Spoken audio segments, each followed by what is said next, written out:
Special একটা recipe. কালকে office খোলা না, তো অফিসে তো খিদা লাগে অনেক বড় দিন, তাই ভাবছি ডিমের পিঠা বানাবো। ডিমের পিঠা কিভাবে বানায় তুমি জানো?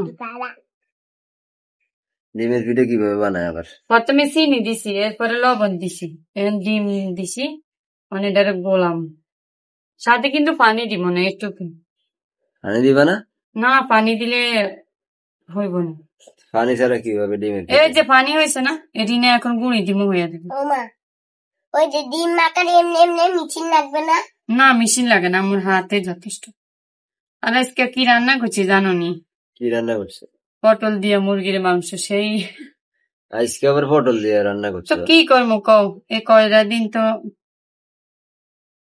এইভাবে চলতে আছে। শাক টাক দেওয়ান, ভাবলাম কি মুরগির মাংস কি করবো, আলু দি ভাল লাগে না, গোলা হয়েছে। চিনি যতক্ষণ না গোলা হইবে ততক্ষণ লাগতে হবে। এটি কি জানো, এটি হচ্ছে চাউলের গুঁড়ো, বাড়িতে আনছে, আর এটি আটার গুঁড়ো, দুইটাই দিব। তো এই দুটা দিলে, আটা দিলে নরম হবে, এটা দিলে মশলা। তোমার শাশুড়ি তোমারে কত আদর করে দেখছো, তোমার লাগে কত কিছু ফাটাইছে। ও এই দেখো, এতদিন ধরে বৃষ্টি হয় না, আমি বাসায় রয়েছি, গরমের জ্বালা বাসি না, আর আজকে বৃষ্টি হয়ে একদম ভিজাইয়া দিল। ভিজাগা নিয়ে নিয়ে কাজ করতে আছো। কি করবো ক, এখন পিঠা বানাবো, বিকেল বেলা আবার চুলের দ্বারা কেসে এমনি যে কর, ভাবলাম একদিকে এমনি তরকারি বসে আর একদিকে পিঠা বানাবো। কালকে তোমার অফিস খোলা? হ্যাঁ, ওরে কালকে থেকে অফিস খোলা। তোমার তো অনেকদিন বন্ধ, তুমি তো ঘরের মধ্যে রেস্ট করবে। আমার সুখ তো তোমার সহ্য হয় না। তোমাদের অনেকদিন বন্ধ, তাহলে তো খাবার গেলে বললাইছে মা অনেকদিন বন্ধ। আর একটু দিতে হবে।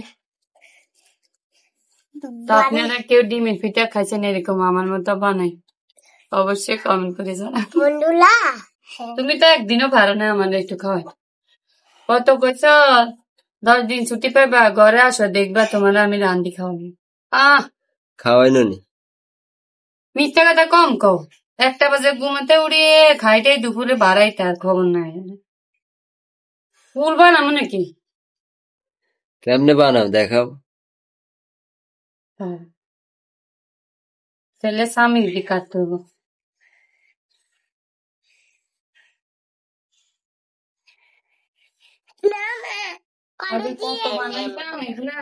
স্বামীটা নাই মা, এই যে স্বামীর দি কাটতে হবে।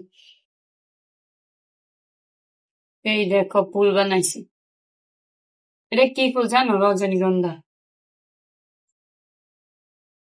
আর এটি এমনি কাশি গ্লাস, দেখছো?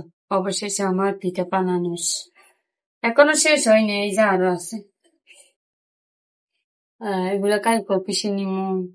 এগুলো ডিমের পিঠা খায়? হ্যাঁ, ডিম দিয়া দিব। তুমি দেখছো এটা সাইজটা, দেখছো কি সুন্দর। কয়টা দিছো ডিম? একটা একটা ডিমের পিঠারই কতটি পিঠে হয়েছে দেখা, আরো তো উঠবে। দোকান থেকে বাইরের খাবার না কিনে ঘরে বানাই নিলে আরো ভালো, নিজের হাতে, তাই না? যারা যারা ডিমের পিঠা খেতে মন চা আমার বাসায় চলে আসবেন। তো ভালো লাগলে ভিডিওতে লাইক কমেন্ট শেয়ার করে দিবেন। এই যে অবশেষে লাস্টে দেখি জানি, এটা হচ্ছে যে শীতকালে দেশ গ্রাম ভূতের পিঠা বানায় না, গোটা পিঠা কো আমরা বলি, গোটা পিঠার মতো হয়। দেখছো কি সুন্দর। টাটা।